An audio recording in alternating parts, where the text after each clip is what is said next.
Red Bull didn't top every timing sheet in Bahrain. They didn't break lap records. They didn't suffer dramatic failures. And that is exactly why you should be worried. While Ferrari grabbed headlines, while other teams fought clipping and overheating, Max Verstappen quietly completed over 400 laps. No shutdowns. No visible instability. No emergency bodywork. Just data. And here's the part nobody showed you. The RB22 was not the fastest at the start of the straight. It was not the fastest at the very end. But it was the only car that carried sustained deployment all the way through. No sudden battery fade. No aggressive torque spikes. No dramatic tire drop-off in long runs. In a season defined by energy management and thermal control, that is terrifying. Because championships are not won with one explosive lap. They are won with repeatable pace, stable degradation, controlled deployment, precision under pressure. And Verstappen's Bahrain data suggests Red Bull may already have mastered the balance others are still chasing. Stay with me, because what the RB22 revealed in those 3 quiet days could mean the grid is underestimating the most complete car of the new era. Subscribe now, because this story is far bigger than a fastest lap. The first thing you notice when you study the RB22 data is how calm it looks. Not spectacular. Not dramatic. Calm. Day 1 was structured with surgical precision. Short runs to validate correlation. Medium runs to test deployment maps. Longer stints to monitor degradation. No chasing headlines. And that is the first clue. Because teams that are worried usually try to prove something early. Red Bull did not. Now look at Verstappen's throttle traces out of slow corners. There is no violent spike. No aggressive surge like we saw from Ferrari. Instead, the curve rises progressively. Controlled torque application. That tells you the energy deployment strategy is not front-loaded. They are not dumping battery at the start of the straight.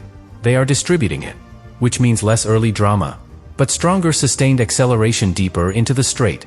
And under these 2026 regulations, sustained deployment is everything. Several teams experienced clipping roughly 200 meters before braking zones.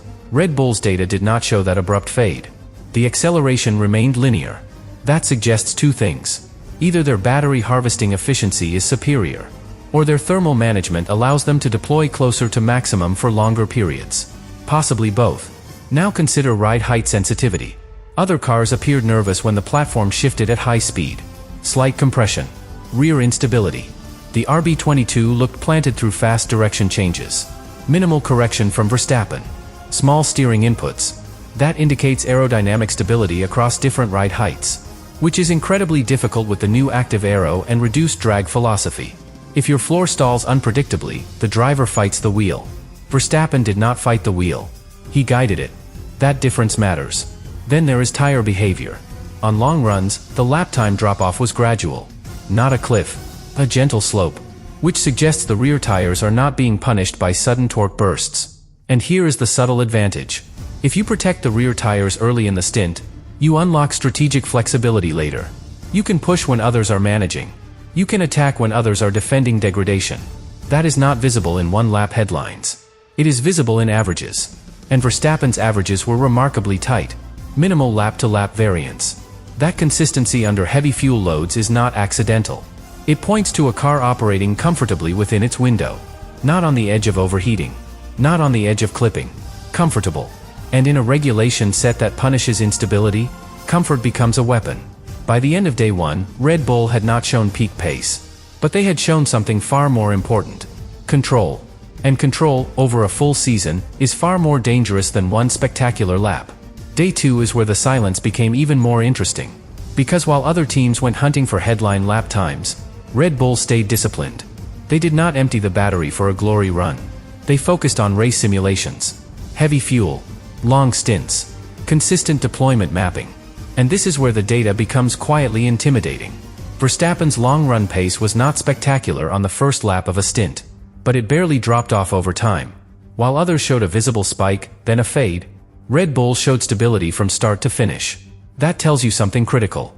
The RB22 is not stressing its rear tires excessively. Under the new energy regulations, torque delivery can destroy rear rubber within a few laps. If deployment is too aggressive mid-corner exit, temperatures skyrocket. Red Bull's traces suggest smoother power application. Measured. Which means less thermal shock to the tire carcass. Now connect that to energy harvesting. If you are not clipping early on the straight, it means your system is recharging efficiently through braking zones.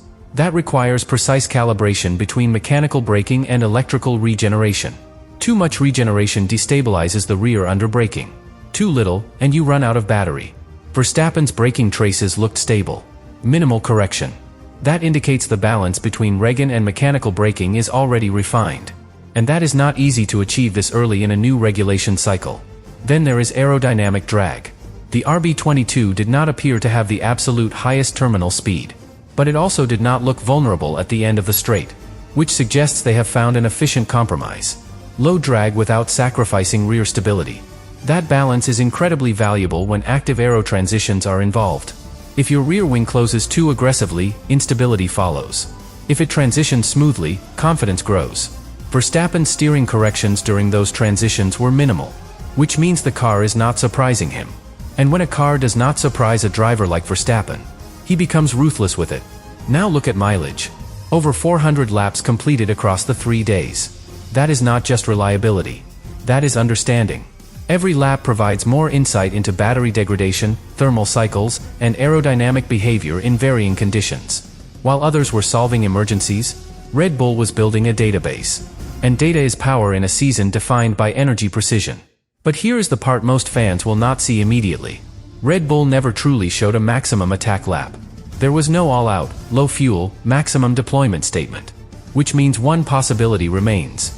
We have not yet seen the full qualifying potential of the RB22.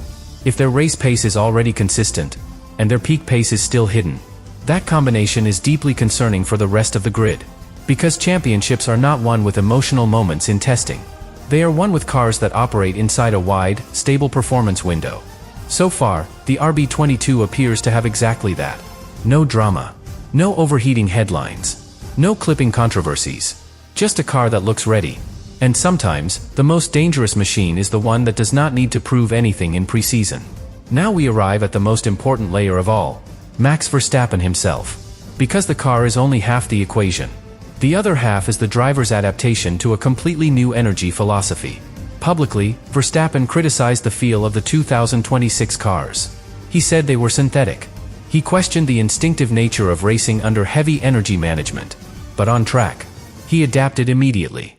His throttle modulation in Bahrain was almost clinical. No unnecessary wheel spin. No exaggerated steering inputs. He was not fighting the car. He was synchronizing with it. That tells you something powerful. Even if he dislikes aspects of the regulations, he understands how to operate inside them. And that is dangerous. Because a frustrated driver can make mistakes. A calculated driver becomes lethal. Now consider this. Red Bull's energy deployment did not look explosive, but it looked sustainable. Which means Verstappen could attack repeatedly without worrying about sudden battery fade. That freedom changes race psychology. If you trust that deployment will be there at the end of the straight, you defend differently. You overtake differently. You plan differently. And under these regulations, confidence in deployment timing is everything. Then there is the operational discipline. No dramatic setup swings across the 3 days. No desperate bodywork modifications. No visible correlation panic. That suggests something critical. The RB22 simulation tools are aligned with reality. Wind tunnel data matching track behavior. Thermal predictions matching real-world heat.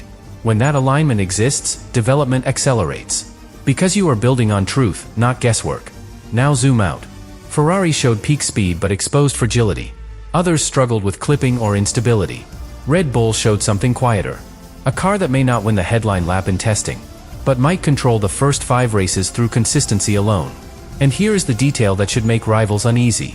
If this is Red Bull operating at 80% during testing, what happens when they turn the engine up fully in qualifying trim? What happens when Verstappen has a stable aerodynamic platform, predictable deployment, and a tire that does not degrade aggressively? Because that combination has already produced championships before. The RB22 does not look revolutionary on the surface, but it looks refined. And refinement at the start of a regulation cycle is priceless. It means fewer emergency upgrades, fewer desperate fixes, more controlled evolution. In Formula 1, chaos creates headlines. Stability creates titles. What no one showed you in Bahrain was not a shocking failure. It was the absence of one. And sometimes, the absence of weakness is the most powerful statement of all. The real question now is simple. Did Red Bull quietly solve the 2026 puzzle before anyone else? Or are they still hiding one final performance step we have not yet seen? But there is one final angle that almost nobody is talking about. Psychology across the grid. Because testing is not only about data. It is about signals. And Red Bull sent a very specific one in Bahrain. They did not react. When Ferrari posted a headline lap, there was no visible scramble in the Red Bull garage. When other teams experienced clipping or overheating, there was no public adjustment from Milton Keynes. That calm is strategic. It tells the paddock something without saying it out loud. We are comfortable. And comfort in the first test of a new regulation era is rare. Now think about how that affects rivals. If you are Ferrari, you know you have explosive pace. But you also know you are managing thermal limits. If you are Mercedes, you are still chasing balance between straight-line speed and corner stability. If you are any midfield team, you are still understanding deployment mapping. Red Bull, meanwhile, appears already in Phase 2. Refinement. Not discovery. That difference matters. Because early season development cycles are brutal. If you start by solving problems, you lose weeks. If you start by optimizing an already stable platform, you gain performance immediately. And here is where Verstappen becomes even more critical. He does not need a nervous, hyper-aggressive car to win. He needs a predictable one. Give him a platform that responds consistently, and he extracts lap time through precision, not chaos. The RB22 looks like a precision instrument, not a volatile experiment. And in a championship likely defined by energy timing, tire preservation, and aerodynamic window control, precision may be more valuable than raw explosiveness. But there is still one lingering question. Did Red Bull show everything? Testing programs are carefully structured. Engine modes are rarely revealed fully. Fuel loads are masked.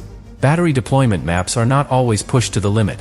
If what we saw in Bahrain was controlled pace, then the real qualifying potential may still be hidden.